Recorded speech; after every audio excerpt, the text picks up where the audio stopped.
Hey everyone, welcome back to the channel. Before we dive into the fascinating mind of one of history's most influential figures, make sure to hit that subscribe button and ring the notification bell so you never miss our deep dives into historical psychology. Today, we're stepping into ancient Rome to unravel the complex psyche of Gaius Julius Caesar, a man whose ambition reshaped the world and whose mind continues to captivate us over 2,000 years later. Imagine walking through the marble halls of the Roman Senate, feeling the weight of tradition pressing down on you, yet burning with a vision to transform everything around you. That was Caesar's daily reality, and understanding his psychology means understanding how one man's mind could conceive of remaking an entire civilization. Born in 100 BCE into a patrician family that had seen better days, young Julius grew up surrounded by the echoes of past glory while witnessing his family's diminished influence. This early experience of fallen greatness would forge a psychological drive that would define his entire life. His uncle Marius had been consul 7 times, showing young Julius what power looked like, but also teaching him through bitter civil wars what happened when that power was challenged. When the dictator Sulla posted proscription lists that marked Caesar for death at just 18 years old, he fled Rome, spending years in hiding. Imagine the psychological impact of being hunted as a teenager, knowing that your name alone made you a target. This early trauma didn't break Caesar. Instead, it taught him that in Rome, you were either the hunter or the hunted, and he resolved never to be prey again. What makes Caesar's psychology truly fascinating is how he transformed personal vulnerability into strategic strength. Unlike many Roman aristocrats who relied solely on their birthright, Caesar understood that true power came from the people. His famous charm wasn't just natural charisma. It was a carefully cultivated psychological tool. He memorized the names of thousands of soldiers, remembered personal details about citizens he met years earlier, and could adapt his personality to connect with anyone from a Gallic chieftain to an Egyptian queen. This wasn't manipulation in the cynical sense.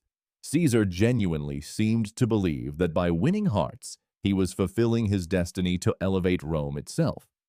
The Gallic Wars reveal perhaps the most telling aspect of Caesar's psychological makeup: his need to create his own narrative. While other generals sent brief reports to the Senate, Caesar wrote detailed commentaries in the third person, crafting his legend in real time.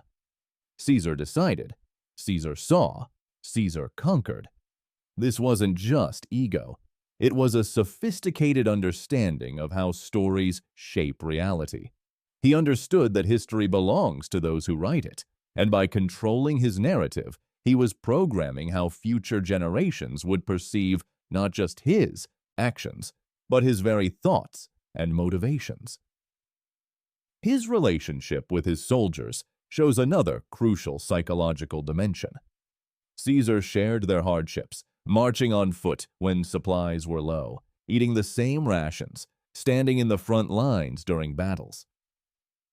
This wasn't mere theater. Psychological analysis suggests Caesar genuinely saw himself in his men, projecting his own hunger for glory onto them and drawing strength from their devotion.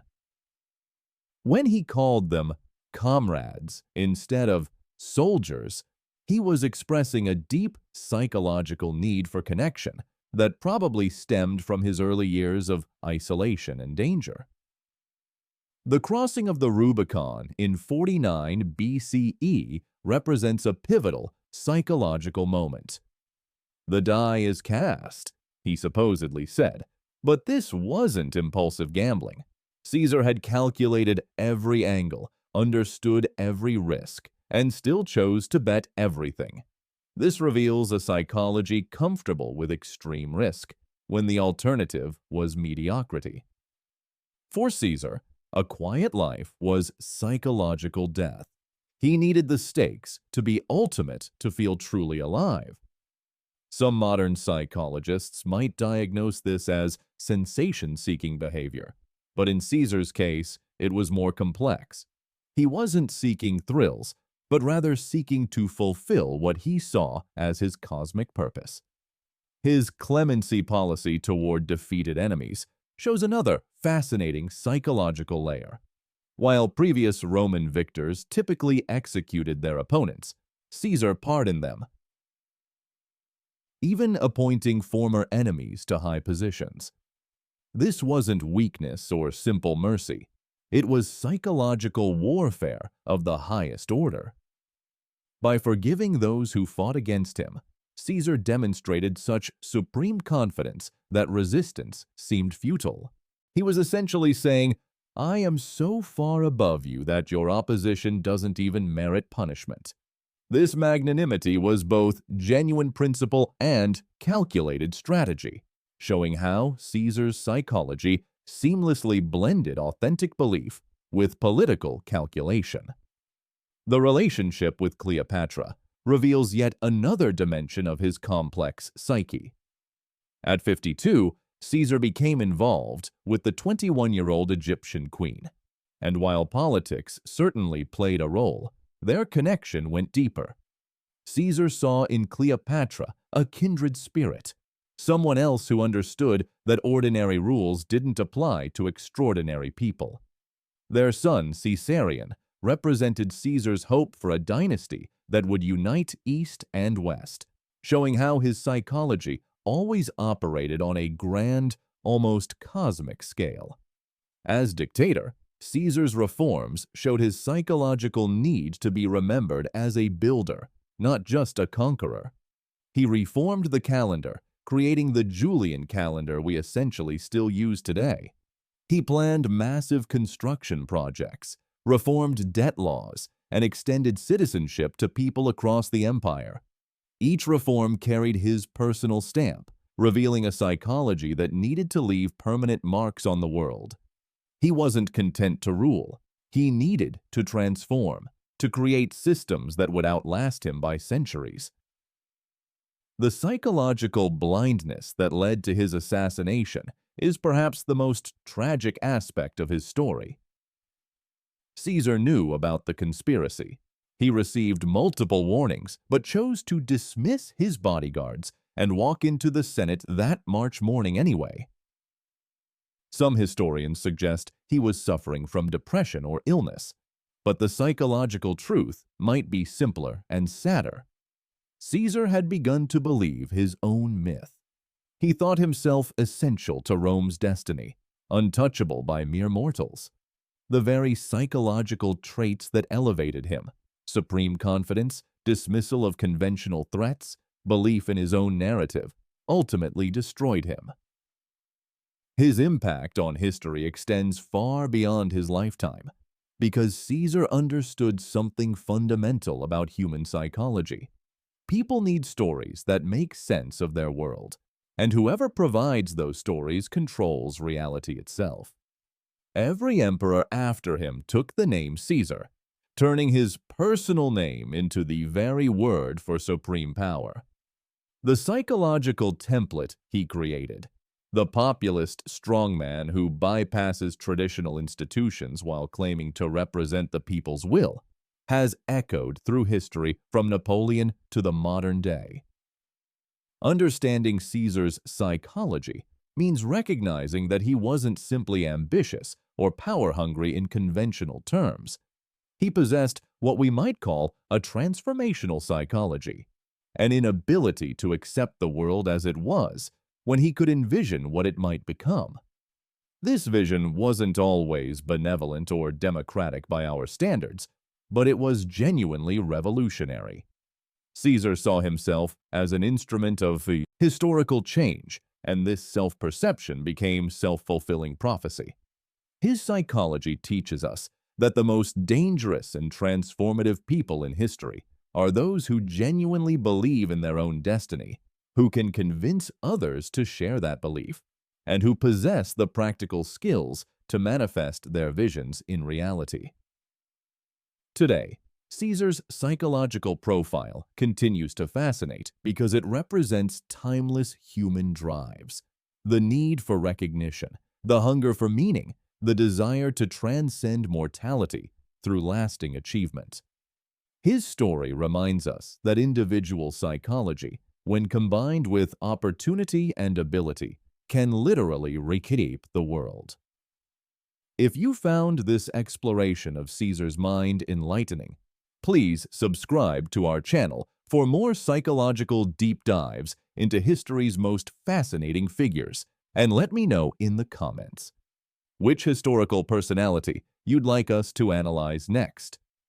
The transformation of Caesar from ambitious politician to divine figure in Roman consciousness reveals perhaps the most fascinating aspect of his psychological makeup, his understanding of symbolic power and myth-making. After crossing the Rubicon, Caesar didn't just wage a military campaign. He orchestrated a complete reimagining of what Roman leadership could be.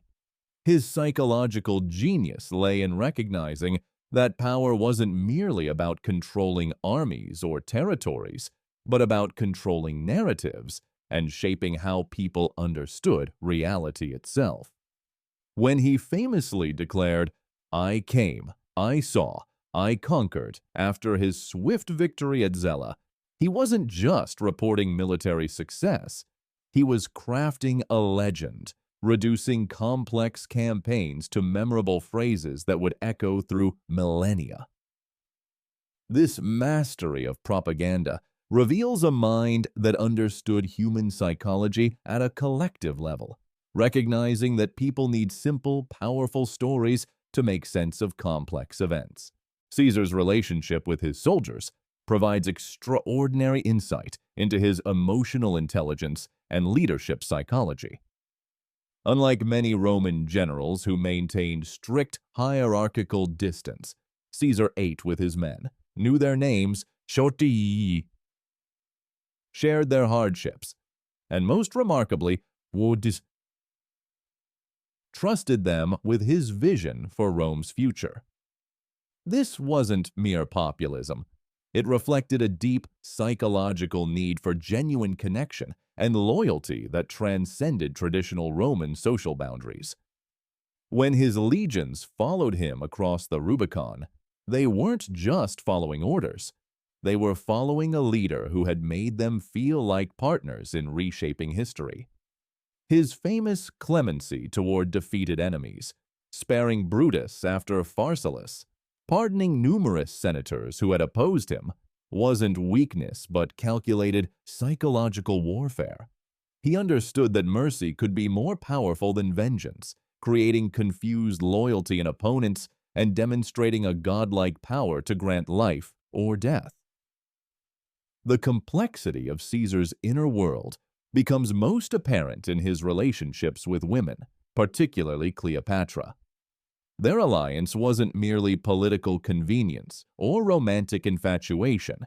It represented Caesar's vision of a new world order that transcended traditional Roman insularity. His psychology embraced the cosmopolitan, the exotic, the intellectually stimulating. Cleopatra represented everything Rome traditionally feared and despised: foreign influence, female power, Eastern decadence. Yet Caesar openly celebrated their relationship, even bringing her to Rome. This reveals a psychological profile unbound by conventional prejudices, a mind that saw potential where others saw threat. His willingness to father a child with her, Caesarean, despite having a Roman wife, shows a man who believed himself above traditional moral constraints, not from mere arrogance, but from a genuine belief that he was creating new rules for a new age. Caesar's literary works provide unique windows into his psychological self-construction. His commentaries on the Gallic Wars, written in third person, reveal a fascinating dissociation. Caesar observing Caesar, creating Caesar the character while being Caesar the author. This literary device wasn't just stylistic choice, but psychological necessity. By writing about himself as he rather than I, Caesar could craft his own mythology with apparent objectivity, presenting his actions as historical inevitability rather than personal ambition. The psychological sophistication required to maintain this narrative distance while recounting intensely personal experiences of battle, betrayal, and triumph suggests a mind capable of extraordinary compartmentalization. He could simultaneously be the actor, the observer, and the interpreter of his own life story. His approach to Roman religion demonstrates another layer of psychological complexity. As Pontifex Maximus, Rome's highest priest, Caesar showed little personal, religious devotion, yet understood religion's psychological power over the masses. He manipulated omens, scheduled festivals strategically, and used religious authority to legitimize political actions. Yet this wasn't simple cynicism. Caesar seemed to genuinely believe in his own divine destiny, a psychological state that transcended traditional religious belief. He saw himself as an instrument of fate, which provided psychological armor against doubt and fear. This self-conceived divinity wasn't madness, but a rational response to extraordinary circumstances. If you're reshaping the known world, perhaps you need to believe you're more than merely human. The psychological toll of constant warfare and political struggle manifested in Caesar's reported epileptic seizures, which modern psychologists might interpret as stress-induced neurological responses. Yet Caesar transformed even this vulnerability into strength, allowing rumors that his seizures were divine communications, moments when the gods spoke through him. His ability to reframe weakness as strength reveals a psychological resilience that bordered on the superhuman. When pirates captured him as a young man and demanded ransom, Caesar laughed, told them they were asking too little, and promised to crucify them all, which he later did. This wasn't mere bravado, but a psychological inability to accept any narrative where he wasn't the protagonist, the victor, the one who controlled the story's ending. Caesar's final years reveal a man increasingly isolated by his own success, a psychological paradox where absolute power brought not satisfaction, but deeper hunger for meaning and legacy. His planned campaigns against Parthia and Dacia suggest a mind that couldn't rest, that needed constant challenge to maintain psychological equilibrium. The reforms he rushed through the Senate, calendar reform, land redistribution, citizenship expansion, show a desperate race against time, as if he sensed his own mortality approaching. His dismissal of the soothsayer's warning about the Ides of March wasn't hubris, but psychological necessity. To show fear would be to admit vulnerability, something his carefully constructed persona couldn't allow. Even walking into the Senate that fatal day, knowing of plots against him, Caesar chose to maintain his image of fearlessness rather than preserve his life.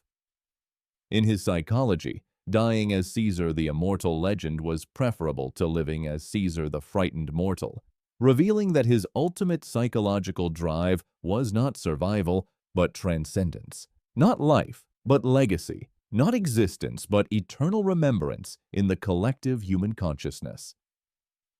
This psychological transformation from mortal man to immortal legend reveals something profound about Caesar's impact on those around him. His ability to inspire absolute loyalty wasn't just political manipulation, it was psychological artistry. Consider how his soldiers would follow him anywhere, not for gold or glory alone, but because Caesar made them feel part of something greater than themselves. He understood that humans crave meaning, purpose, and belonging, and he offered all three wrapped in the promise of historical significance. When he crossed the Rubicon, His legions didn't follow a general rebelling against Rome. They followed a man who had convinced them they were instruments of destiny itself. The psychological bond Caesar created with his men was unlike anything Rome had seen before. While other generals maintained distance and hierarchy, Caesar ate with his soldiers, knew their names, shared their hardships. This wasn't mere populism. It was calculated psychological investment. He understood that loyalty born from shared experience, personal connection, was infinitely stronger than loyalty commanded through rank alone. When he was captured by pirates as a young man and joked that he would crucify them all once freed, then actually did it, he was establishing a psychological pattern that would define his entire life. Caesar's words were prophecies. His threats were promises. His presence was fate incarnate. His relationship with Cleopatra reveals another fascinating psychological dimension. This wasn't simply political alliance or romantic infatuation. It was the meeting of two individuals who understood power as performance, leadership as theater, and legacy as the ultimate currency. In Cleopatra, Caesar found someone who matched his psychological complexity, his understanding that perception shapes reality more than facts ever could. Their child, Caesarion, represented not just political union, but psychological validation, proof that Caesar's essence could transcend even cultural and geographical boundaries, that his legacy could literally seed new dynasties across the known world. The psychological impact Caesar had on his enemies was equally remarkable.